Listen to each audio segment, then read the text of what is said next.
dëkk bu xam ni tey yaakaar naa ni référence lañu tey ci wàllu immigration rawatina fii ci biir Espagne dëkk boobu mooy Guissona. kon nag suñu mbokk yi ñoo gisandoo déggandoo kaddu yu am solo yoo xam ne jib na mooy rek tey lépp lu ñu wax ci Guissona yaakaar naa ni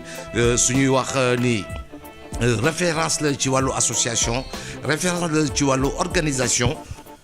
kenn dootu ko weddi ndax dégg nañu li kilifa yooyu wax mu nekk lu xam ne lu am solo la di ñaan rek bépp association bu nekk Espagne wala yeneen dëkk yi rek ci Europe wala ci feneen ak feneen yàlla nañu jël modèle u Guissona parce que je dirais que c'est un modèle tey li ñu dégg yëpp tey soo ci doon def commentaire loolu loo ma ci wax yow. waaw Yamar xanaa am kontaan rek ak fierté si liñ dégg yëpp ñoom ñu wax ko parce que am loo xam ne sax xëy na tey laa ko déggaat mu yenn histoire yi nga xam ne aussi ñoom raconté nañ ko seen jaar-jaar loolu aussi ñu am si fierté aussi ak détermination boo xam ne rek tey ñoom fi ñu jaar yëpp ba tey defuñu benn faajo ba ñu mën a yegg si fi tey ñun aussi ñu fexe roy loolu ba tey Guissona tey fi mu nekk ñu mën a fexe ba loolu ñu mun ko gën a yëkkatiwaat muy si wàllu diine gi muy baaba mi nga xam ne tey moo fi njëkk a ñëw tey fi mu jaar tey ba tey sénégalais tey di liggéey fii tey toll si nombre yi nga xam ne si lañ toll muy si wàllu diine gi ma wax sànq si wàllu aussi association beeg ak si wàllu marque bi yëpp bëgg nañ daal ñoom ni ñu def tey ba teg ko fi aussi ñun aussi ñu fexe ko gën a yóbbu ci kanam ñoom nag ñun xëy na suñu force bi ñuy waxee mooy dañoo am kilifa muy mag ñoo xam ne tey dañoo jiital ba pare te fa xasaluñu à chaque fois lépp lu ñuy liggéey ñu ngi si waxtaan na ñoom Osea mu nekk si wàllu association bi wala boobu mu nekk si wàllu diine gi yëpp lu si mënta am nañ toog waxtaan ak ñoom ñu wax ñu seen xalaat ñu déglu leen ñu xool li nga xam ne nii aussi mën nañ ko booleeg li nga xam ne moom lañ yor ñu pour affaire bi mu gën a mën a dox loolu aussi nañu fàttali aussi suñu papa suñu nijaay suñu lépp moom mu naan Babacar Diop mu amoon taxawaay bu rëy boo xam ne tey amoon na ko fii tey si association bi lépp lu ñu doon def mu naaj mu teel nañoo taxaw suñu wet def leen nii moytu leen lii te loolu aussi ñoom ñoo jiitoon association bi démb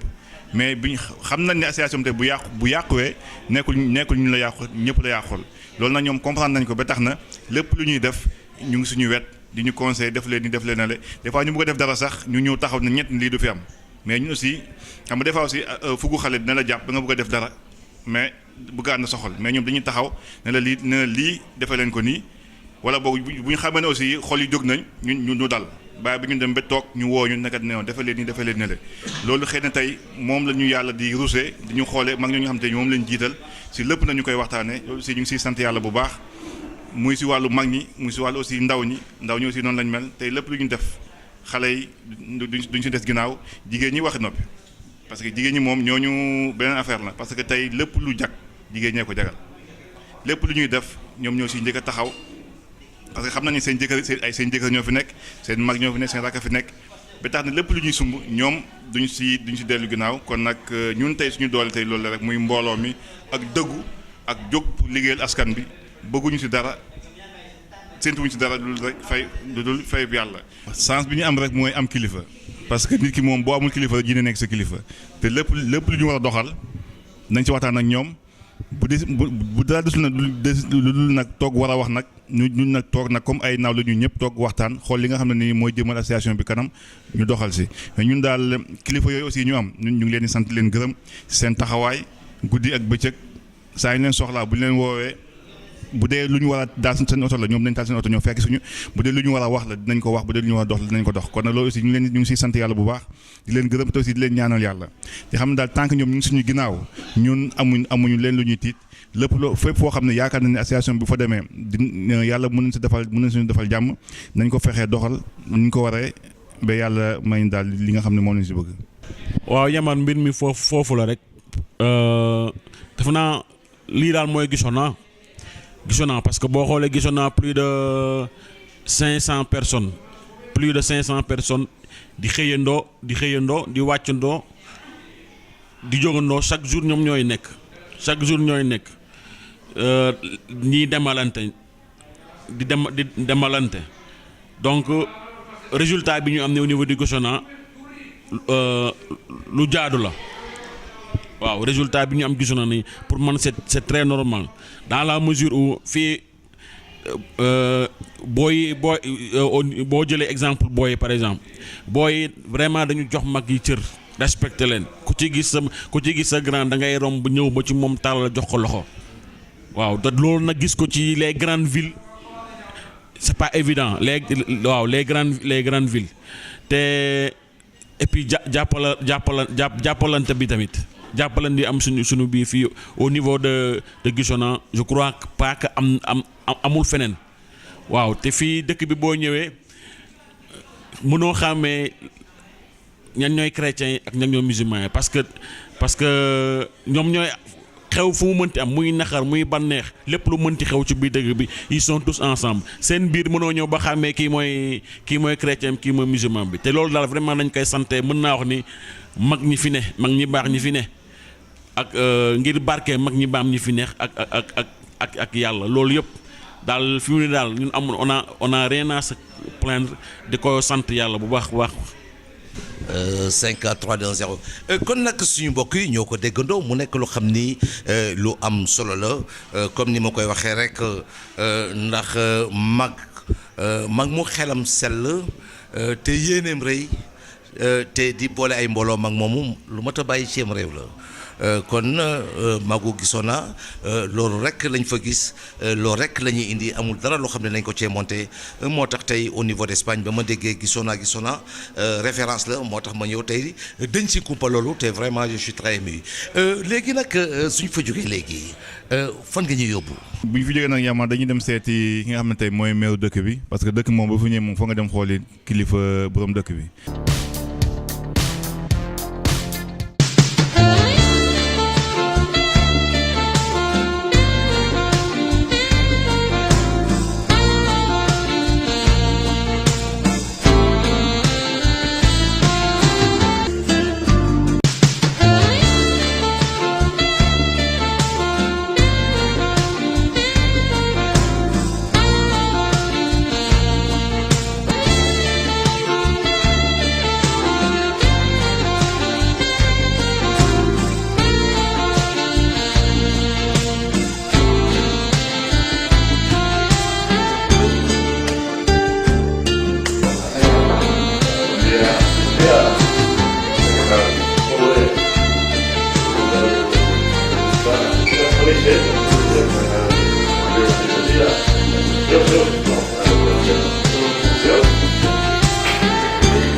kon salaamaaleykum suñu mbokk yi di ci seetaan ba léegi rek yéen a ngi suivre seen émission 15e région réalité en face yaakaar naa ni démb ba léegi rek gis ngeen fi xam ne jaar nañ fa kilifa dëkk bi yëpp ñu xam ne damay wax rek tey ñoom ñoo sanc dëkk bi ñu xam ne ñoo fi njëkk a ñëw ki xam ni moo njëkk a liggéey ci usine bi ñi xam ni tey ci mbirum daayira bi ñoo yore diine gi ñi xam ne ñoo yore coopérative yi yaakaar naa ne dégg nañu ñooñu ñëpp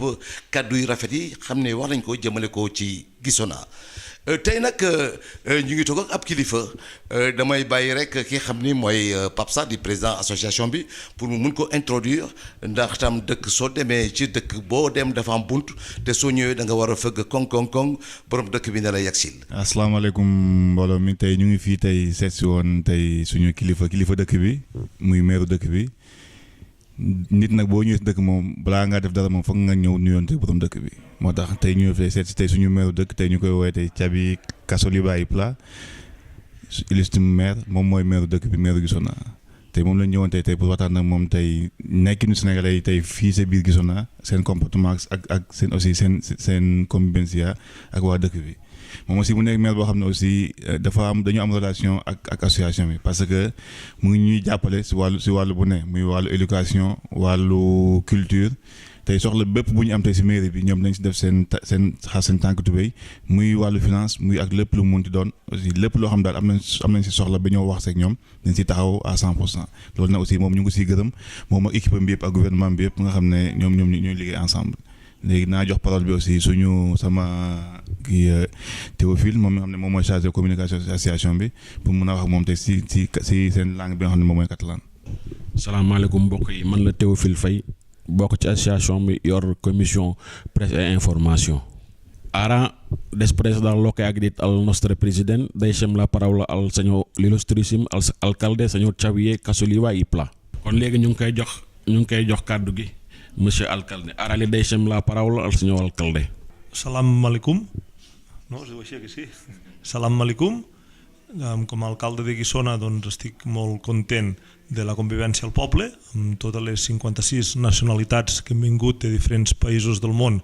a treballar aquí a Guissona, perquè hi ha una oportunitat per a tothom. Doncs, com a catalans hem de ser persones agraïdes i saber que la gent que ens acompanya a conviure al poble ha vingut per donar una oportunitat més bona als seus fills i a la seva família, i al mateix fet també ens dona una oportunitat als altres que visquem aquí. La comunitat senegalesa destaca per l'associació que té, és a dir, són una gent molt oberta, en el qual els països més nòrdics d'Europa o fins i tot de la península ibèrica, si comparem els catalans amb els andalusos, els catalans són molt més individualistes o molt més tancats, però sí que hi ha gent dintre Catalunya també que imita els senegalesos amb la manera de ser de mentalitat oberta, de convivència i de treballar pel bé de la comunitat. A vegades els països nòrdics, els països més de l'Europa del Nord, aquesta virtut s'ha perdut, i una manera de comprendre-la és mirant com funciona la comunitat. Jo la considero excel·lent, la convivència. Les relacions d'aquest ajuntament o dels anteriors, com a primera comunitat nouvinguda a la vila de Guissona, a la ciutat de Guissona, vau ser els primers que us vau associar, els primers que vau col·laborar colze a colze amb l'Ajuntament, i fruit d'aquest inici de fa ja uns 15 anys es nota i les relacions són molt bones, i sempre quan hi ha hagut iniciatives populars com festes locals sempre heu estat disposats a col·laborar-hi, com per exemple la marató en la qual es recauda uns diners voluntàriament per una finalitat que acostumi a ser mèdica, sempre trobem el vostre recolzament, o festes populars com una festa molt arrelada aquí a Guissona com la Festa Reis també sempre heu sigut, i també esperem que quan feu la vostra festa, que és la Festa La Tranga, l'Ajuntament sigui tan generós com sou vosaltres per poder enllaçar aquests llaços d'amistat, de convivència, que és important per tindre tota una comunitat, tot un poble de moltes nacionalitats tot unit, i sou un exemple per les altres comunitats. Aquí sabem que les polítiques d'immigració de la gent nouvinguda acostumen a fracassar. Nosaltres creiem des de la nostra modèstia d'un poble petit, d'un municipi, d'un ajuntament d'uns 7.000 i pocs habitants, és que el secret és que tothom tingui feina. Si la gent té feina, la gent pot donar una oportunitat als seus fills, pot ingressar uns diners a casa. Veiem que això és indispensable, i també el que és indispensable és que no hi hagi gent a Guissona de primera categoria o de segona. El que no pot ser és que per fer la mateixa feina algú cobri diferent pel seu país d'origen o pel seu color de pell. Aquí tenim molt clar, tant les empreses com l'Ajuntament, que la gent cobra per la feina que fa, no del lloc on ve. Al contrari, si ha tingut de vindre gent de fora nouvinguda aquí a Guissona és perquè no hi ha hagut prou gent aquí, en aquest poble, per poder fer aquesta feina, i el que hem de ser és agraïts i posar sentit comú. És a dir, jo crec que les polítiques d'immigració de la gent nouvinguda és tractar la gent que ve igual com si fossis tu mateix. I a més sabem que de catalans, malauradament, a partir de la guerra civil que va haver a l'estat espanyol de l'any 39, molts van tindre a marxar cap a Mèxic, cap a Argentina, cap a Alemanya, i ara molts estudiants molt ben preparats que han estudiat a universitats públiques amb diner públic no tenen la sort per la crisi que hi ha al país de poder treballar aquí, i van formats i preparats amb els diners d'aquí i tenen de treballar en altres països, i estaríem superorgullosos dels altres països si els tractessin tan bé com creiem que nosaltres us tractem a vosaltres, perquè volem el mateix per vosaltres que per nosaltres, perquè no és nosaltres, sinó que som tot un poble. Perquè un poble vagi bé només hi ha d'haver un poble, no hi ha d'haver 4 pobles barrejats. I aquí els motius religiosos, els motius de llengua, al final el que uneix és el món laboral, és que tothom tingui feina, que tothom cregui en la religió que ha de creure, que tothom parli a casa l'idioma que vulgui parlar a casa, però a l'hora de conviure al poble sou un exemple a seguir, i esperem que els catalans també ho siguem, que creiem que també, i que el més maco és poder fer activitats conjuntes. També és veritat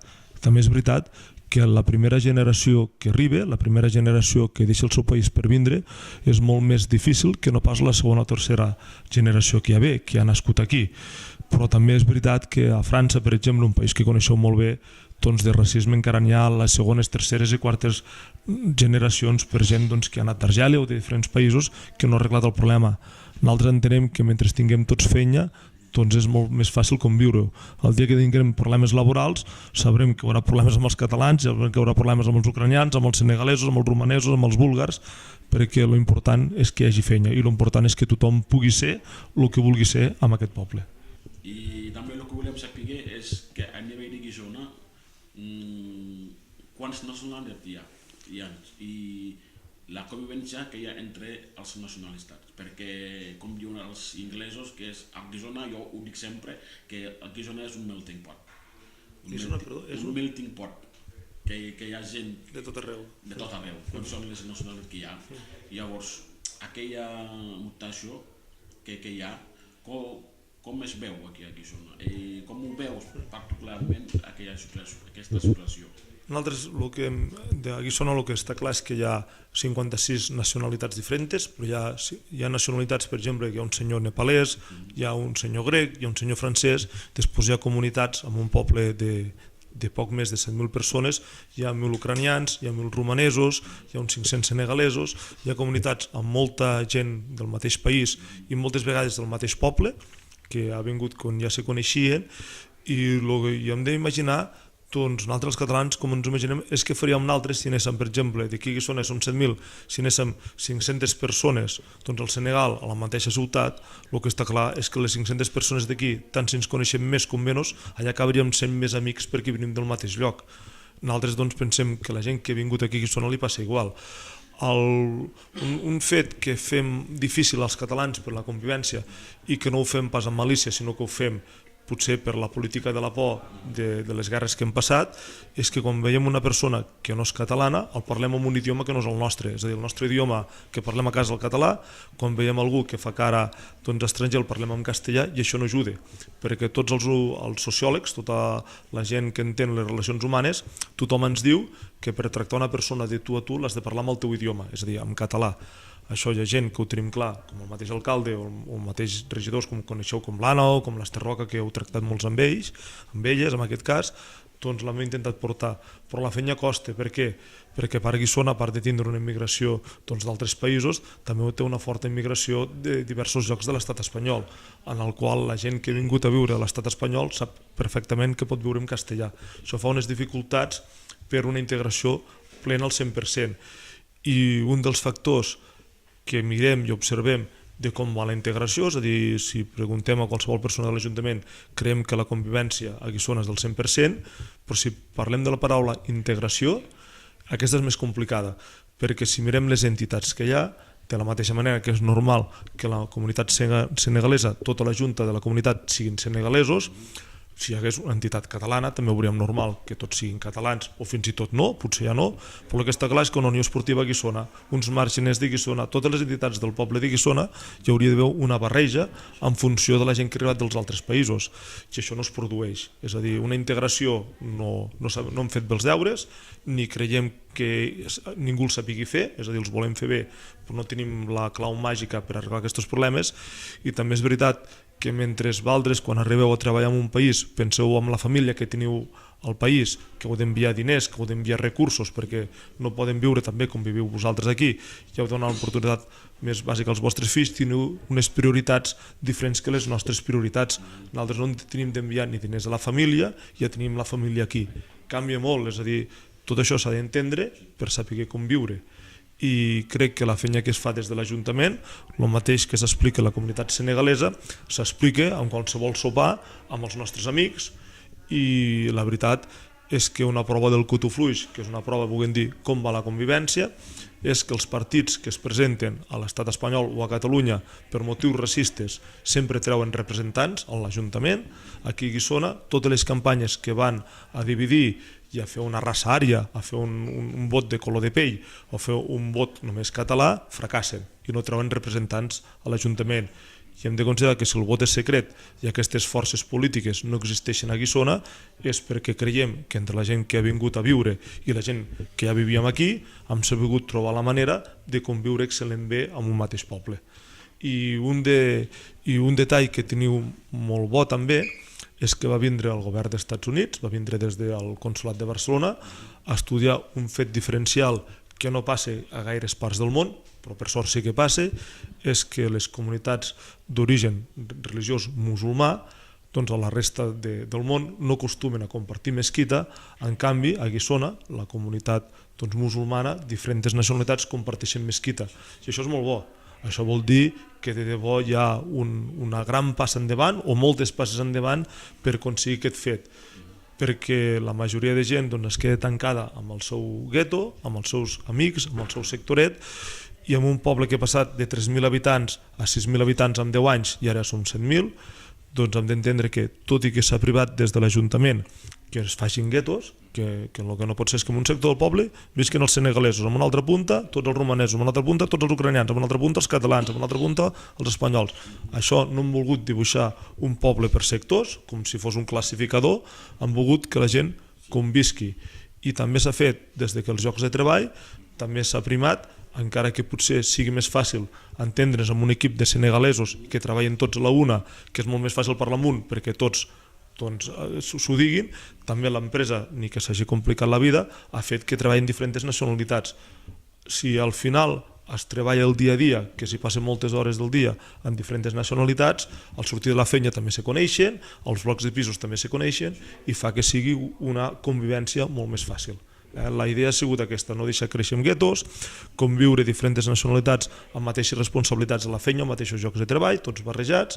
igual que els blocs de pisos, igual que les cases. Costa, perquè si érem abans 3.000 i ara som 7.000, els que ens han arribat s'han tingut d'anar a nous llocs.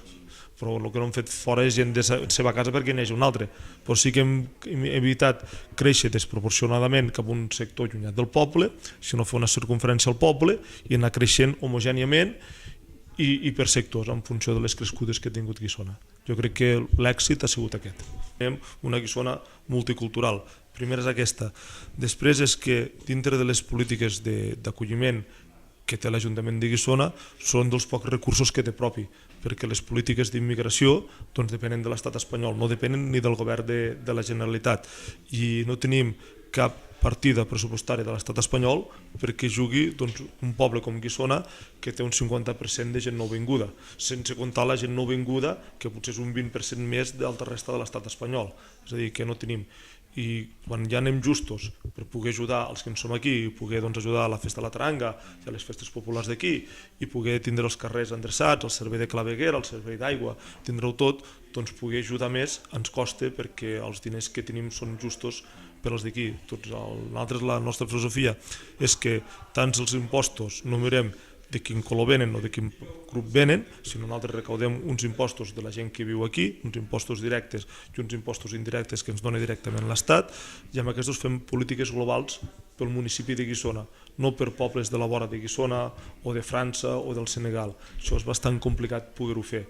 perquè tampoc no és que amb la crisi que ara estem visquent, tot i que Guissona no té crisi, de la gent que viu perquè té feina, l'estat espanyol o Catalunya sí que està en una crisi que molts estudiants, quan pleguen d'estudiar, han d'anar a treballar a Alemanya sobretot o altres països per trobar feina. I els diners que recaudes, la finalitat que tens per llei és de poder-los gastar al poble, no els pots gastar fora del poble. És a dir, perquè entengueu com funciona això. No, es que la idea es que no es ayudar porque tienes... Es que yo van a ayudar. No, com tècnicament que nos apoyáis. Sí, en altres,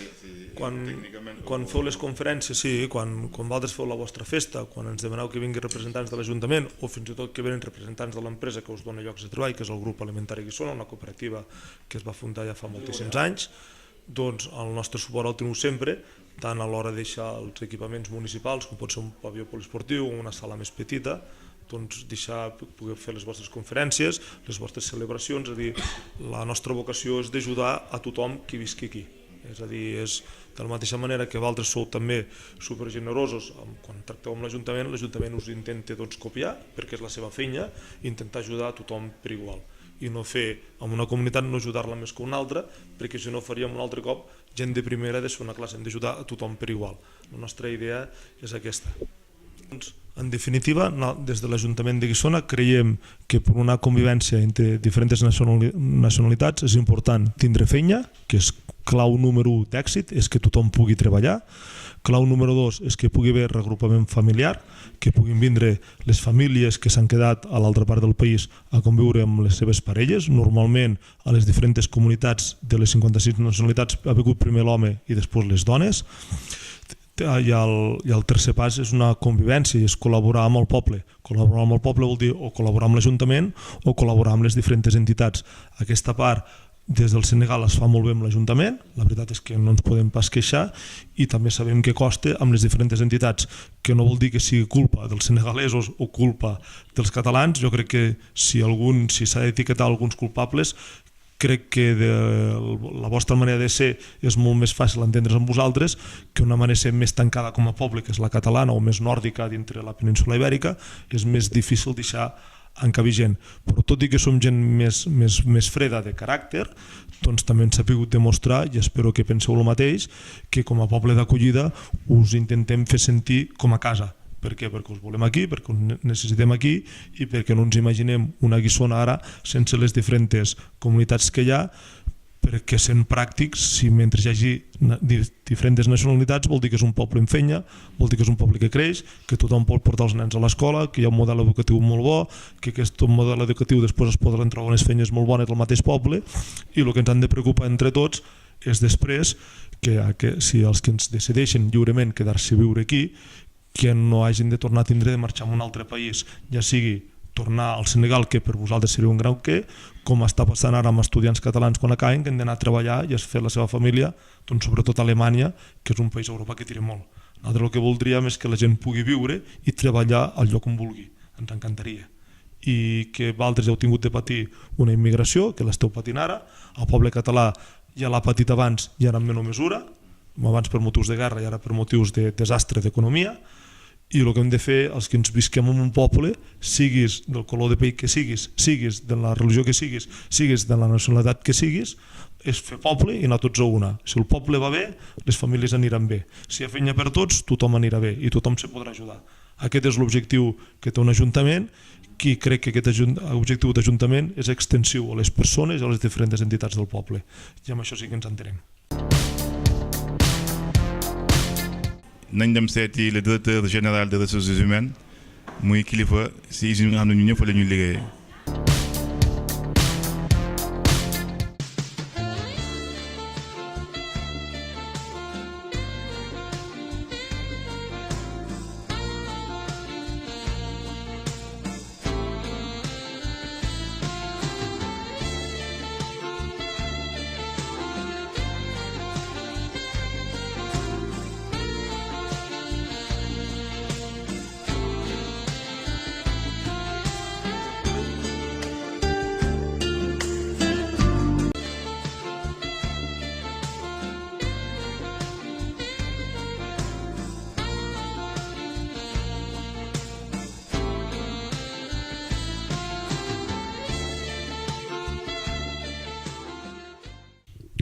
tey ñu ngi fii tey ñëw seet si fii tey si usine bi nga xam tey mu tudd Bonarea tey ñëw fii seet si suñu kilifa yi nga xam ne tey ñoom ñoo gérer usine bi yëpp kii ñu toogal ni tey moom mooy Thiaby Moreno moom mooy directeur adjoint bu ressources humaines bu Bonarea. Normalement kii bi supérieur dañu woon amal rendez-vous muy monsieur Antonio Condal mais moom dafa demoon Allemagne ba finalement dafa am empêchement tey nag moom la ñu ñëw dalal moom tey muy koo xam ne aussi képp tey ñi ñëpp ñuy liggéey si usine bi tey képp kuy dugg si loxoom ngay jaar waaw tey boo xoolee usine bi tey mu ngi employé plus de ay 4000 personnes xam naa loolu après incha allah dinañ si ñëw mais léegi lu si mun daal ñoo xam ne képp ku fi dugg si loxoom la ñuy jaar waaw ñoom aussi ñu nekk ñoo xam ne aussi jàppale nañu jàppale association bi durant les 20 ans yi nga xam ne aussi association bi existé na léegi ñu bàyyil nag moom ñu jox ko kàddu gi mu nuyoo léegi ñu doog a démarrer waxtaan bi incha allah. Buenos días a todos los senegaleses, a todos los africanos. Es un placer para nosotros estar aquí con la televisión 1 senegalesa, visitando nuestra empresa, nuestro pueblo, un pueblo y una empresa donde los senegaleses forman una parte muy importante de nuestra comunidad. Como seguramente os han explicado, Guissona es una ciudad de acogida, como lo es el pueblo senegalés, y por tanto la empresa principal de este pueblo, Bonaria, también es una empresa de acogida. Actualmente Guissona cuenta con más de 5.000 trabajadores, de los cuales el 50% son personas de otros países. Nosotros somos una empresa multicultural, tenemos más de 50 nacionalidades y la tercera nacionalidad más importante de la empresa es la senegalesa. Por eso es un placer para nosotros contar con vosotros, con vuestra televisión, para explicarles todas aquellas cosas que tengan curiosidad por saber. Bueno, viniendo a la primera pregunta, queríamos saber cómo ves a la comunidad senegalesa dentro de la fábrica, la convivencia que hay dentro mismo de la cooperativa, la gente de Senegal, ¿cómo los ves tú? La verdad es que la gente de Senegal, como el resto de personas que trabajan en la empresa, se comportan y son personas pues trabajadoras, son personas honestas. Nosotros tenemos una política que es la de no separar a las personas por nacionalidades ni por origen. Para nosotros trabajamos con personas y por lo tanto cada una de ellas responde de sus actos. Todas las personas que trabajan con nosotros pues son personas que se ganan su salario con su trabajo y por lo tanto nosotros tenemos que estar agradecidos. Los senegaleses pues son una de estas comunidades más. Pensar que aproximadamente 500 personas senegaleses trabajan con nosotros y bueno, esto es una gran ciudad donde hay de todo, pasa de todo y los senegaleses forman una parte más. Yo creo que es un colectivo admirable y por eso forman un colectivo importante, ¿no? Si no estuviéramos contentos con todos vosotros, no estaría en tercera posición. ¿Qué crítica tiene la empresa hacia los senegaleses, por ejemplo, si acaso si queremos un día investir en Senegal, si tienes una idea mañana o en el futuro para invertir en Senegal? Bueno, hablar del futuro es una cosa muy, muy difícil. Personalmente soy un apasionado de todo lo que representa el futuro, las nuevas tecnologías, y veo que el mundo va a cambiar mucho, pero mucho. En poco tiempo vamos a ver cambios importantísimos. Las máquinas poco a poco van a sustituir a los trabajos más duros. No queremos personas que se lesionen con nosotros, no queremos tener personas dañadas por culpa de nuestra actividad, y planificar es muy difícil. Nosotros, como debéis saber, hacemos unas planificaciones cada 2 años, planificamos a 5 años vista, y en estos 5 años es donde qué vamos a hacer en el futuro. Lo que os puedo decir que en la última planificación lo que vimos es que ahora vamos a dedicarnos en cuerpo y alma, que decimos aquí, a nuestro nuevo proyecto en Épila, a 30 kilómetros de Zaragoza. Allí querremos contar, por supuesto, con la comunidad senegalesa para crecer allí. Y hablar de lo que vamos a hacer en Senegal de aquí 10 años, pues ahora la verdad es que no lo tenemos sobre el papel, pero no se descarta como una cosa a futuro el retornar como un poco como premio al trabajo, pues el hacer alguna cosa en África, en Senegal, ¿no? Pero esto es una cosa que todavía está por planificar. Bueno, los senegaleses también, como todos nosotros, han evolucionado. Realmente, si analizamos la historia de la empresa, al principio los senegaleses hacían quizá uno de los trabajos un poco más duros, estaban quizá en salas más difíciles, pero yo creo que la gran noticia es que cada vez más vemos senegaleses y otras nacionalidades por todas las salas y haciendo todo tipo de actividades. Todavía nos tenemos que ver personas senegaleses en oficinas. Hay creo que muy pocas personas haciendo trabajos de oficinas, pero yo creo que esto se lo deberemos ya a las nuevas generaciones, a vuestros hijos. Poco a poco se irán incorporando a todas las estructuras del trabajo, porque realmente, pues como lo he comentado, los trabajadores senegaleses no destacan por nada malo ni nada bueno, hay de todo, como aquí decimos, en la viña del Señor hay de todo, y por lo tanto pues hablar de que si los senegaleses tienen más bajas, son más conflictivos, pues yo creo que sería absurdo. Sí que si nos basamos en estadística pura y lo hablamos con la asociación senegalesa en su momento, y esto se ha mejorado, pues detectamos que el colectivo de mujeres senegalesas por el cuidado de los hijos tenían más bajas. Esto lo comentamos con la asociación senegalesa, les explicamos la importancia de que todos tuvieran cuidado, tanto el hombre como la mujer tuvieran cuidado de los niños y se ayudaran entre las familias para intentar reducir el índice de ausencias al trabajo. Y esto lo hemos conseguido en parte. Por el resto de cosas, no. A veces sí que es cierto que el hecho de que seáis unas personas normalmente más altas, pues tenemos que vigilar en qué tipo de líneas de producción trabajáis, porque el tener forzada la espalda provoca que tengáis quizá más problemas de espalda. Pero esto es un tema más de que sois personas altas, ¿no? Y fuertes, y para un trabajo donde la banda de trabajo está demasiado baja, esto pues puede provocar. Pero no creo que haya que destaquéis por... Yo creo que lo que sí que me gusta de las personas senegalesas es que sois personas que merecen mucha confianza, transmitís honestidad, y esto lo digo con el corazón en la mano. Es una cosa que sois muy sinceros y muy transparentes. Bueno, nosotros somos una empresa con más de 50 años de antigüedad. Esta empresa la empezó, la fundó la persona que todavía hoy es nuestro presidente, el señor YAMAR, que con más de 84 años todavía está al frente de la organización. Él todavía viene a trabajar dando ejemplo de lo que tiene que hacer el resto de la organización. Cada día venir a trabajar, cada día producir, preocuparse por el cliente, preocuparse por la producción y vigilando muy de cerca el negocio. Dicen que el ojo del amo engorda el ganado. Pues esto es lo que él practica y predica. La empresa empezó, podríamos decir que en el 1959, como una pequeña fábrica de piensos, y poco a poco fue evolucionando desde una cooperativa hasta un grupo de empresas que somos ahora mismo, donde tenemos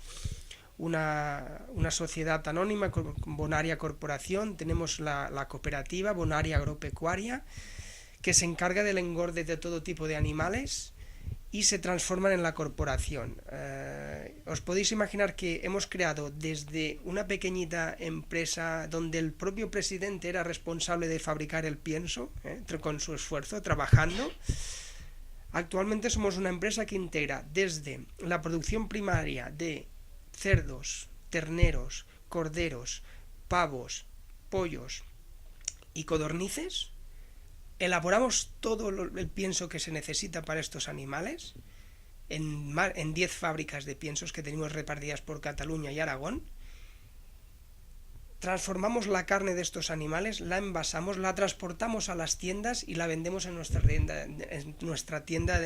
de tiendas Bonaria. Pero es que además vendemos al extranjero. Un 10% de nuestra producción se va sobre todo a países del este, a Rusia.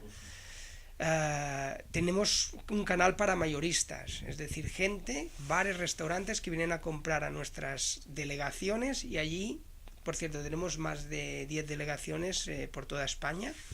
y allí compran al por mayor. Además, otras cosas que tenemos una correduría de seguros, Bonaria Segura, tenemos 2 fundaciones, una dedicada a la gente mayor para el cuidado de los mayores, gente que ya no puede estar en casa y está atendido por profesionales, y una fundación deportiva para promover el deporte entre las personas. Y una caja, tenemos una caja Guissona con 4 oficinas, que es una de las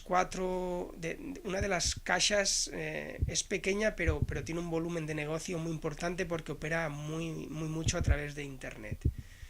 Por lo tanto, esta es la historia, una empresa que empezó muy pequeñita, que ha ido creciendo y que actualmente cuenta con 450 tiendas, más de 70 agrotiendas, tiendas destinadas al entorno rural y a la producción ganadera, 4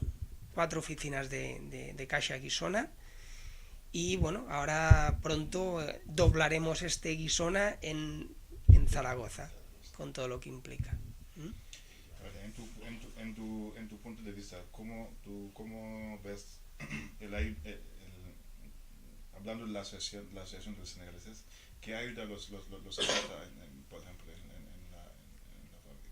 Bueno, yo creo que el papel de la asociación senegalesa es muy importante. Vosotros sois nuestro canal de comunicación. Yo creo que sois el conductor, ¿no?, entre el trabajador, entre el residente senegalés que vive en Guissona y en Cervera, porque también y otros puntos sois el punto de encuentro,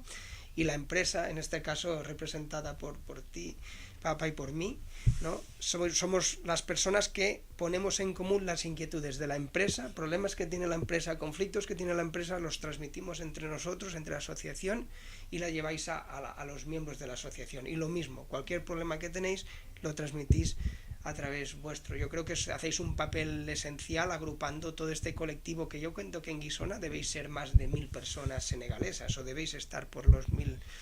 y por lo tanto es una manera muy buena de unificar criterios, separar las cosas importantes de las cosas no importantes, y por lo tanto que nos dediquemos a trabajar en aquello que es más importante. Pero yo creo que hacéis un papel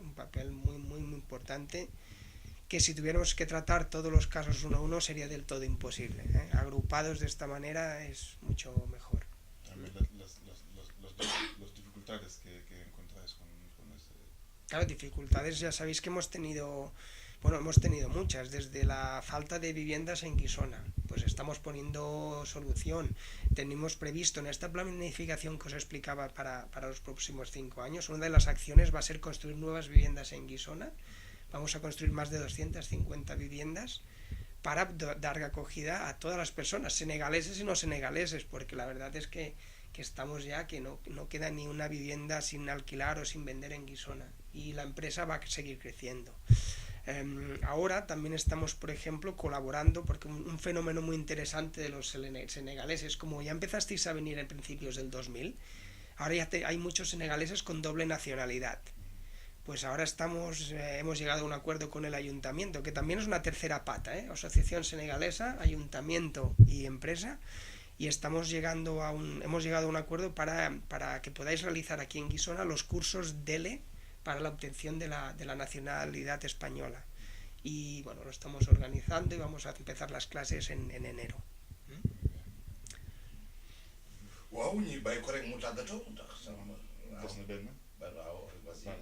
Ahora estamos en un proyecto que ya sabéis, es el nuevo Guissona en Senegal. Ese proyecto ahora la cooperativa ahora lleva más de 200 personas. Un día hablé contigo, tú nos prometiste que si un día que llegáis a realizar esto, nos podéis ayudar poniendo ahí una tienda de buena área. Hoy lo que queremos saber es que si ese proyecto se llega a realizar, ¿qué ayuda nos podrá aportar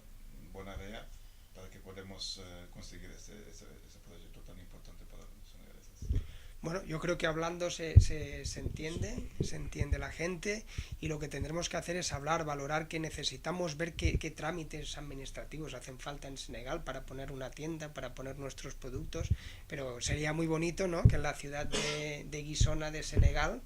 pues hubiera una tienda de bonaria en esa zona, ¿no? Y por lo tanto hay que buscar la manera, pero yo creo que se podrá. Incluso puede ser una manera para que personas de aquí vuelvan a su lugar de origen, y bueno, y allí pues ya conocedores todos del producto de las personas, pues podamos hacer algo. Yo creo que sería algo muy, muy bonito, y que cerraría el círculo, ¿no?, de estos años de trabajo aquí en Guissona, y un poco devolver a Senegal pues esto que nos ha permitido crecer gracias a que hemos podido contar con personas de su país. Cuando llegue el momento lo hablamos, y seguro que, como siempre, llegamos a algún acuerdo, a algún entendimiento. Sería grandioso. ¿Tu última palabra? Mi última palabra es, yo creo que hay que seguir como hemos seguido hasta ahora. Creo que como comunidad tenéis que seguir evolucionando. Habéis cambiado mucho, ¿eh? Ya recuerdo que al principio os teníamos que avisar: oye, hay unas normas de convivencia, en Senegal se vive de una manera, aquí se vive de otra, y hay que adaptarse allí donde vas, evidentemente respetando vuestra cultura, con vuestro idioma, vuestro wolof, con vuestra mezquita. Nos parece perfecto que sigáis con vuestras costumbres, pero tenéis que llegar a este mix, ¿no?, entre vuestra cultura, que nunca se debe olvidar los orígenes, nunca se deben perder los orígenes, pero hay que adaptarse a la nueva realidad. Y yo creo que las primeras generaciones pues siempre cuesta más, pero nos tenemos que quedar con las segundas generaciones, con vuestros hijos, con vuestras hijas, que los ves que por aquí por Guissona van al colegio juntos, hablan catalán, juegan ucranianos, rumaneses, senegaleses, se juntan, van a los cumpleaños juntos, celebran todas las fiestas, las de aquí, las de allá, las cristianas, las musulmanas, todas,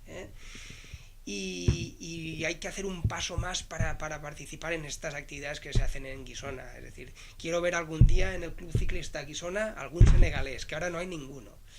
En los castellers ya estáis trabajando, ya hay algunas personas dentro.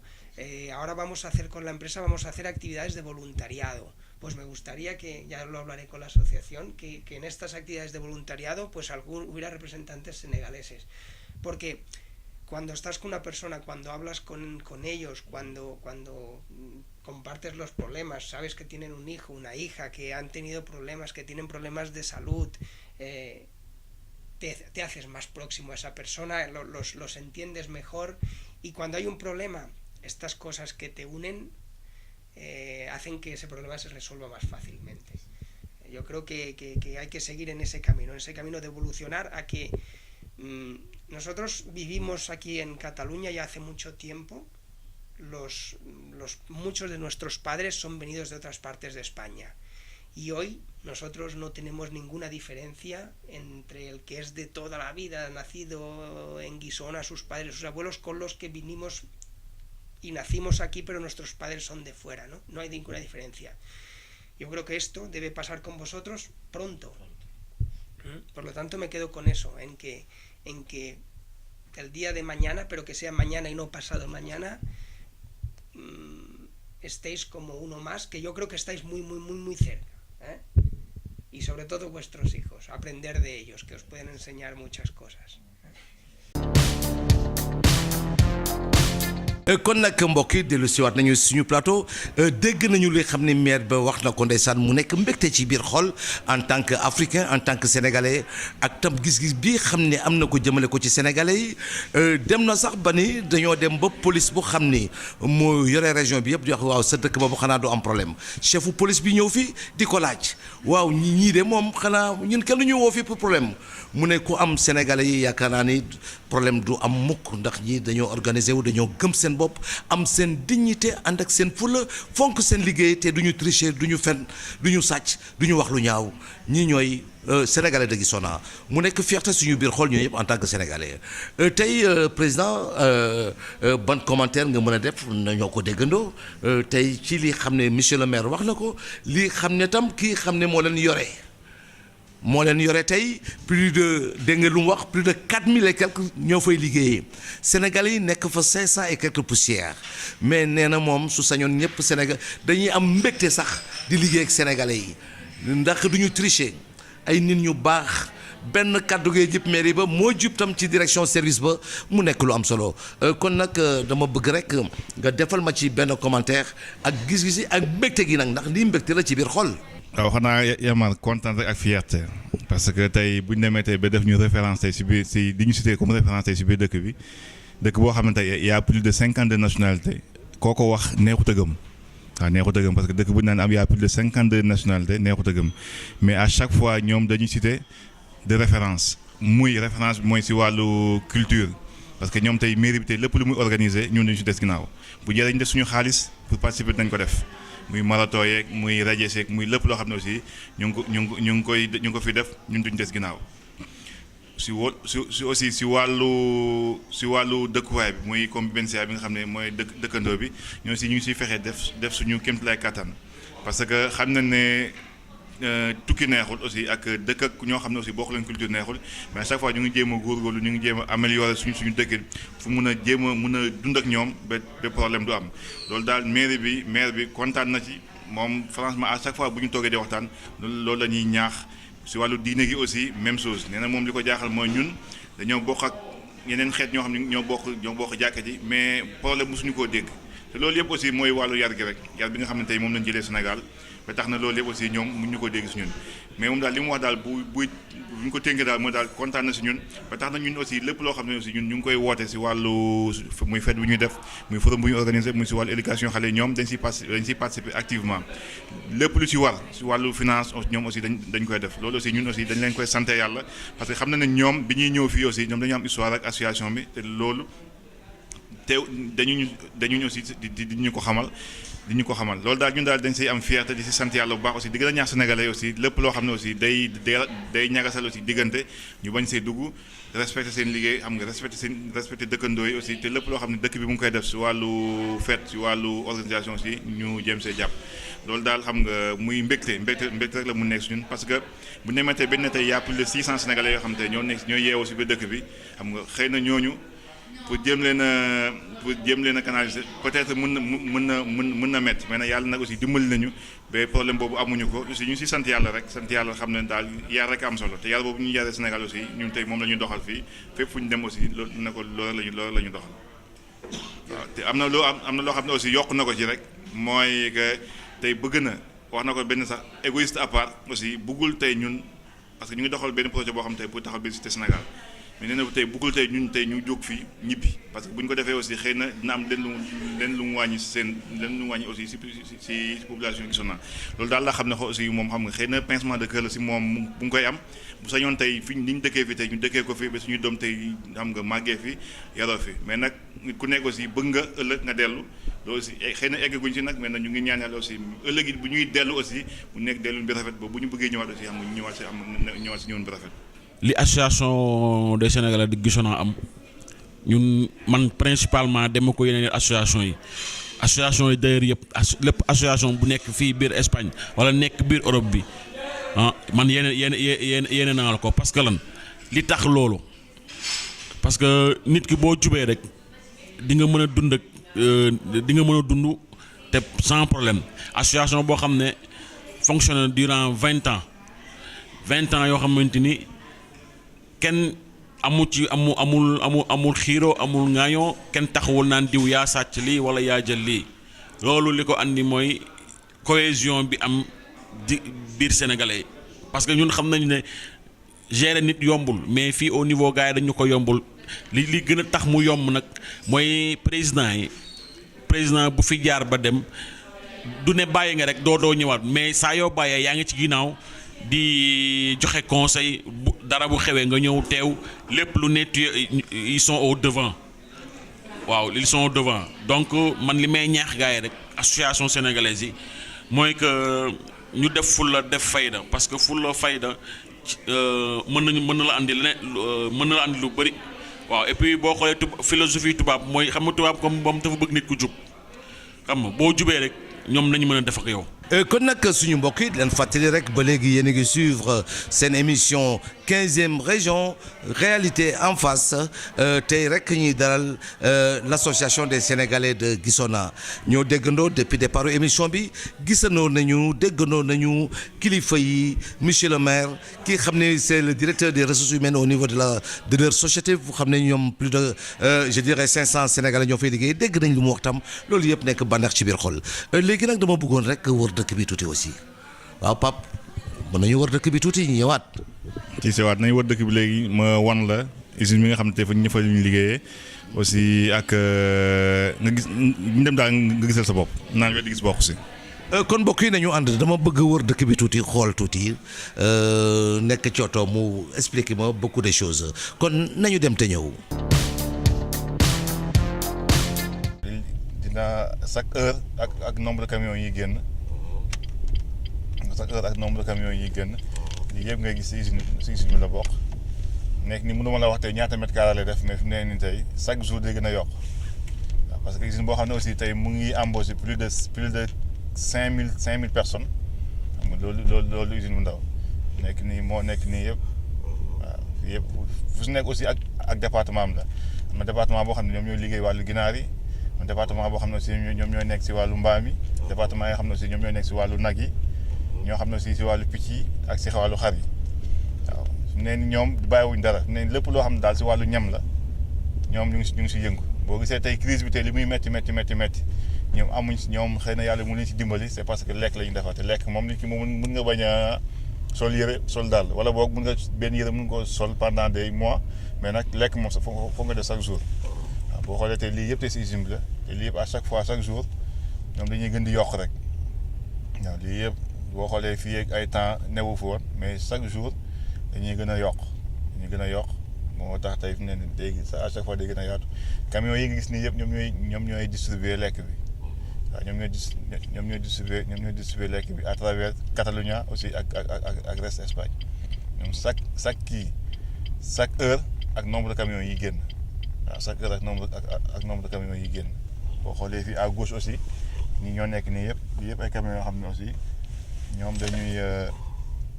ñooy répartir lekk bi boo gis nga chaque jour ak aussi ak nombre de camions yi nga xam ne ñoom ñooy génn waaw ñii je crois ñii boo xoolee la plupart ñoom aussi guddi la ñuy daw bëccëg bi ñu ngi nelaw. est-ce que am na Sénégalais yi ciy liggéey. waaw macha allah fi mu ne nii moom am na Sénégalais yi ciy liggéey waaw fi mu ne nii moom ñu ngi bugg a taxu am na Sénégalais yi ñu ciy liggéey nee ne ñu ngi ciy bugg a bëri quoi nekkul nag liggéey bu yomb mais nag Sénégalais aussi ñu ngi ciy liggéey aussi ñu ngi ciy def fulla parce que ñoom xamee nañ leen fépp fu ñu nekk rek duñ fa jël daal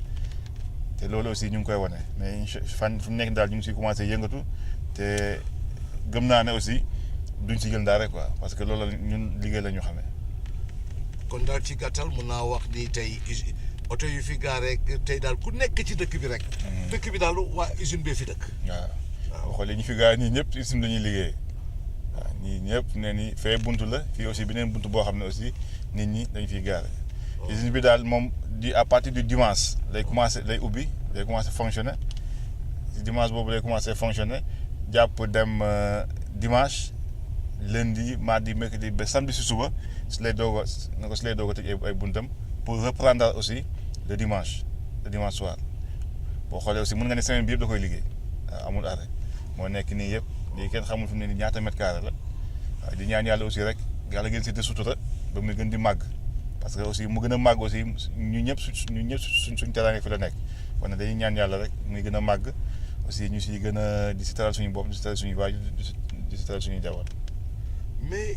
lu mat presque ndax dégg naa sax kii yore ressources humaines ne tey suñu compté Sénégalais mën nañu 500 Sénégalais yoo xam ne ñu ngi liggéey. ñi embauché ak ñi nekk ci contrat yi presque mën na 500 Sénégalais. mais tey loolu nekk loo xam ne tam lu am solo la. tam dégg nañu muy wax tam taxawaayu sénégalais mais yow en tant que président d'association sooy dégg kàddu yooyu nu mu lay defee yow. waaw mais dama siy kontaan rek parce que aussi xam nga boo jiitee mbir aussi kilifa dëkk yi aussi ñoom di leen valoriser gis ne aussi dañ siy def liggéey bu rafet aussi dañ siy am lu dul kontaan mais nag loolu aussi mu nekk yar boo xam ne aussi ñun dañu ko yaraale parce que bu fekkoon ne tey bi ñuy jóge Sénégal te di ñëw fii te amuñu woon yar boobu xëy na tey loolu lépp du am. mais daal aussi en tant que président association aussi dama siy am mbégte rek teewul aussi ñu si gën a ñaax Sénégalais yi parce que aussi fas loom lu mu daw aussi dañ teewul aussi ñu nga gën a laabali loolu la ñu xamee loolu la ñu yare ba teewul te ku nekk aussi xam nga sa teraange fi la nekk moo tax kenn fooyewul sa liggéey li si war a def di nga ko def si fulla ak si fayda mais nag lépp na aussi dañ ko def si fulla ak si fayda amul benn tubaab boo xam ne fu mu ne nii yab nañu wala boo xam ne dañuy teg loo xam ne ñun dañ koy nangu dañ liggéey si fulla ak si fayda bu wax jotee nag aussi li ñu war a wax nañ ko wax mais daal loolu aussi bu fekkee ne ñoom aussi ñu koy seedal dañu mun def rek lu sant yàlla aussi ak julli si yonent bi sallallahu alayhi wa sallam. mu nekk lu am solo tey ñi gis si xale yu bari dem nañ fi màgg. waaw xale yu bari dégg nañu keroog ki yore coopérative bi mais loolu tam nekk na lu am solo ci dëkk bi yaakaar naa ni. ndax da nga gis benn jeeg bu ndaw wala benn jeune ñi ne dem na màgg. coopérative bi moo ko yóbbu kon yéen daal le cas de. Guissona daal cas spécial le président. waaw loolu aussi xam nga fii ku nekk aussi ak lii la ak xel bi la yàlla may xëy na loolu bi ñu toogee ba xam ne ñun fii la ku nekk aussi fi nga dund fi ngay dund fa ngay amee tolof fa ngay amee bànneex fa ngay amee naxar fa ngay amee lépp daal si la sëñ Saliou Gaaj moom aussi jóg am idée si affaire Makka bi jóg waxtaan si ñu si war a waxtaanal ba ñu formé benn groupe boo xam ne groupe de 20 personnes la bi ñu ko formé aussi ñuy def chaque mois ñoom ñuy cotiser ku nekk 20 euros. Première année ba def naa 4 personnes ñoo demoon deuxième année ba 5 personnes dem troisième année ba 5 personnes demaat quatrième année ba 6 personnes dem loolu yëpp aussi ñu ngi ko mu nekk genre dimbal boo xam ne parce que boo ko bëggee dajale 6 000 euros day métti si kenn mais nag mbooloo moom lépp lu mu song rek xam nga pour daan ko day yomb si noonu lañ ko commencé ba première tranche 20 personnes fi mu nekk nii dem nañ ba jeexal ñu xam ne nag lu baax moom boo koy def xam nga da nga koy continuer rek ba tax na ren bi aussi ñu ubbiwaat beneen tranche beneen liste boo xam ne aussi pour 40 personnes la pour yeneen 4 ans 40 personnes yooyu incha allah bu ñu yàlla suturaalee ren jii war na am 20 personnes yoo xam ne incha allah dinañ dem Màkka bu neexee yàlla déwén aussi yeneen 10 personnes astafurlah 10 personnes yu war dem ren déwén aussi yeneen 10 personnes dem déwén jéeg yeneen 10 personnes dem ba 4 ans yi mat te loolu aussi ñun fas yéene nañ fu mu nekk ni incha allah saa yi bu jeexee ñu renouveler ko ba incha allah ba képp koo xam ne aussi yaa ngi Guissona wala boog yaa ngi di wër Guissona aussi nga mun a dem defi sa 5e pilier de l'islam comme loo xam ne aussi ñu ngi liggéey ñu ngi sant yàlla bu baax alhamdulilah te loolu lu ñu war la l'islam moo ñu ko digal kon nag bu ñu amee possibilité bi aussi bi am ñu xalaat def idée boobu aussi pour ñu mun ko taxawal dañ si sant yàlla rek si jéem profité aussi di si woo ñëpp xëy na bii commencé nañ ko mais incha allah dans 4 ans bu jeexee aussi peut-être mën nañu ubbiwaat benn liste boo xam ne ça sera pour 50 personnes aussi pour ñëpp daal ñu mën a permettre daal pour ñëpp mën a dem aji màkk quoi. waaw loolu am na solo lool kon nag mbokk yi comme ni ngeen gisee rek Guissona nekk na dëkk bu am solo dëkk bu mag dëkk boo xam ne lépp a ngi ci biir am na ay banques yu xam ne usine bee ko moom am ay station essence yoo xam ne usine bi la kon daal ci gàttal defe naa station bi ñu dugg tam. soo xoolee fii aussi station bi yëpp moo ko moom. station bi yëpp ci borom dëkk bi la. waaw te am na si plus de 20 stations yoo xam ne aussi ñu mun ko tas si biir Catalunya ak si biir Espagne yëpp. boo xoolee fii aussi lii mooy Bonarea. lii mooy supermarché bi nga xam ne aussi moom am na si plus de 400 supermarché yoo xam ne aussi ñu ngi biir Espagne yëpp aussi moom moo ko moom xam nga léegi li ñuy defar yëpp fi lañ koy indiwaat xam nga di ko fi jaayee moo tax daal xam nga macha allah lépp doole bi ñu am daal ñoom ñëpp fi lañ ko amee quoi. bii mooy Bonarea fii aussi dafa am supermarché aussi ak restaurant bi tey sama mbokk tey njaamee ni bu ñu fi duggee 5 euros ngay fay mën nga dugg suba ba ngoon di lekk yàpp ba lu neex nga doog a ñibbi fii moo nekk restaurant bi côté bële moo nekk supermarché bi. kon mbokk yi ñu ngi nekk ak ba léegi président Pape Sarr tey démb ba léegi gis seen liggéey bi xam ne ñu ngi koy def rek jëmale ko ci dëkk bi Pape tey il faut que ma laaj seen secret parce que tam macha allah dëkk bi ñoo ko déggandoo ñoo ko gisandoo kilifa dëkk bi maire bi respecté leen loolu jox leen cër te xamal ni sénégalais ay liggéeykat la ñu ndax lépp su dajaloo ci nit ki muy diine gi muy liggéey bi muy bëgg sa njaboot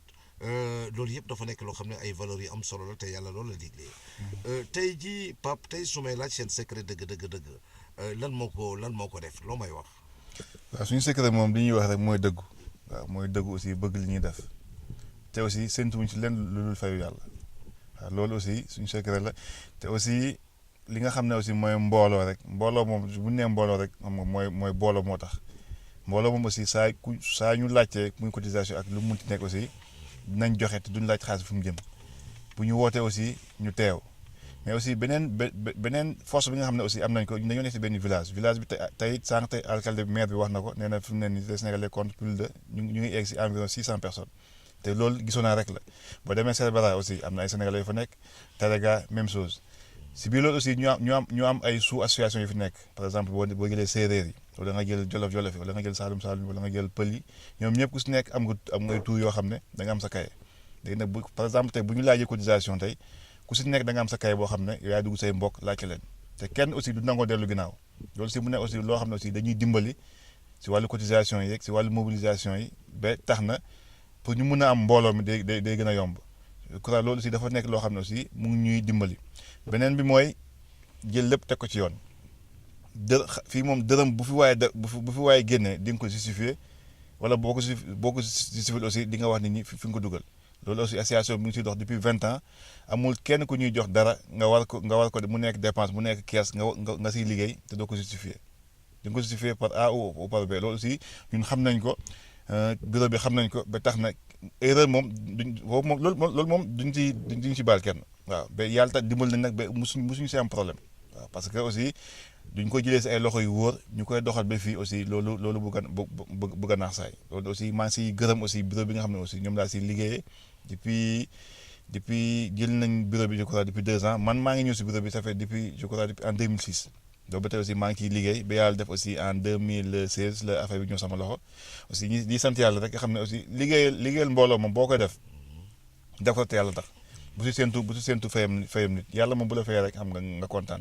man si dynamique boobu laay demee bureau bi aussi si dynamique boobu lañu demee moo tax mbir mi neex si ñun parce que mbir moom boo ko def te bëgg ko rek xam nga day neex si yow quoi yomb si yow. kon nag mbokk yi ñoo gisandoo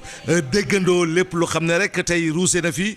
kon Pape ma bàyyi la rek en tant que président tam sa dernier mot ñu tàggatoo gars yi tam après rek jox kàddu gi ki xam ne mooy Théo chargé de la presse et de la communication vraiment tey ñu ànd ak mbégte je dirais seulement tey ñii di ma seetaan duñ ma weddi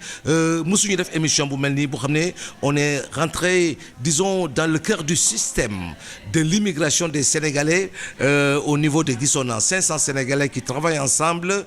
dans un esprit, je dirais, fraternel, lu raar la ñëpp jox leen chapeau ñëpp muy kilifa yu ñuy liggéeyal na plus de 20 ans ñu ngi fi liggéey tey cité yi xam ne yëpp Sénégalais ko occupé vraiment loolu yëpp mu nekk lu am solo kon président rek ñuy bàyyi nga tàggatoo. aussi di gërëm confiance bi nga xam ne amoon nañu suñu aussi ba jox ñu ko ñu koy doxal ba tey nekkul ne aussi suñu njàng nekkul aussi suñu man nekkul suñu leen yàlla moo si teg loxoom li ñuy wax rek. yàlla moo si teg loxoom te yàlla moom je crois lu mu teg loxoom rek pour mu avancer xam nga du doon dara kon ñu ñaan yàlla mi nga xam ne tey moom moo ñu jagleel loolu aussi ñu ngi ñaan yàlla ñu ko yàlla gën di jàppale yàlla gën ñëw jubale suñu autorité si biir dëkk bi aussi ak autorités yi nga xam ne aussi ñoo nekk au niveau international muy fii muy Sénégal. waaw mooy li may wax rek association bi moom 20 ans d'existence te ñaan nañu yàlla mu dem au-delà même de ces 20 ans waaw kon mbokk yi vraiment di ngeen di gërëm di leen sant wasalaam. kon nag suñu mbokk yi c'était votre émission réalité en face 15e région tey rek on avait pris le cas de Guissona pour wone rek tey souvent dañuy wax lu bari ci association yi mais déedéet y a pas toujours négativité am na association yoo xam ne tey ñu ngi yëkkati der bu ñuul ci anam ju am solo ci wàllu liggéey ci wàllu lépp tey lii rek la ñu bëgg tey ce genre d'immigré intégré wu di xalaat seen réew taxawal fi lu bari ay séminaire ay lu nekk taxawal nañ ko kon nag di sant ñëpp di nuyu au passage rek mon ami Papis Ngom te ñu ngi koy nuyu bu baax fàttewuñu itam Babacar Diop du Grand Serigne de Dakar mu nekkoon fii tam ci dëkk bi tey ma nga Sénégal Babacar ñu ngi lay nuyu bu baax di nuyu ñëpp mbokk yi di leen jox dox daje incha allah ci beneen émission.